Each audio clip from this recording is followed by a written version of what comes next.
college, I think that's a great choice for me to do. But it's people like Mr. Williams, Donald Williams. You know, we went to his program, and it was a phenomenal time. I met lifelong friends that I still have to this day. But what I'm gonna need y'all to do, Mr. Williams, they're doing a celebration for him on May 22nd, you know, in a short time period. So all I'm gonna need y'all to do is say, thank you, Upward Bound. Thank you, Upward Bound. Say, thank you, Upward Bound. Thank you, Upward Bound. Say, thank you, Mr. Williams. Thank you, Mr. Williams. Thank you, Mr. Williams. Thank you, Mr. Williams. So without great mentors like Mr. Williams, I wouldn't be able to pay it forward to do what I'm doing. We got about 50 people in the audience tonight.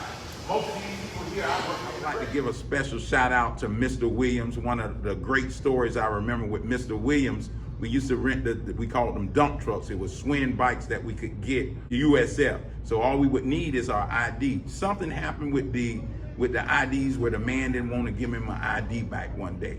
And so I told the man he had a little limp and all that. I said, man, you better give me my ID for it. I be don't jump across that counter and did something to you. And then word got back to Mr. Williams. And now Mr. Williams, he couldn't say the word hour. He said in our, and then he'll roll that tongue.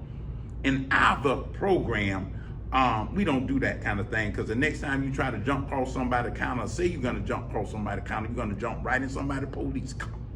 And that was Mr. Williams. Now, Mr. Williams always stayed fresh, sharp. He'll probably get on me because I'm wearing a hat inside the building, but he always had a hat, a bow tie on. But he relaxed those dress standards in the summer, because you'll see him in some jeans and then have a cuff with about a 12-inch cuff and some sandals on. And you say, yeah, Mr. Williams will get sharp all year long, but in the summer he let his guard down, so you knew he was a regular human. Thank you, Mr. Williams. I love you. Thank you for everything that you do. If it wasn't for you, I wouldn't be doing what I'm doing with the young people out here trying to change lives, because I was a poor little black boy in Dakota Project with roaches doing backflips off the countertops, rats nibbling through the wall, fan in the window. But you told me that I could go to college, and I did, and I was successful, and everybody that's around me is successful because of you. Thank you. Be blessed.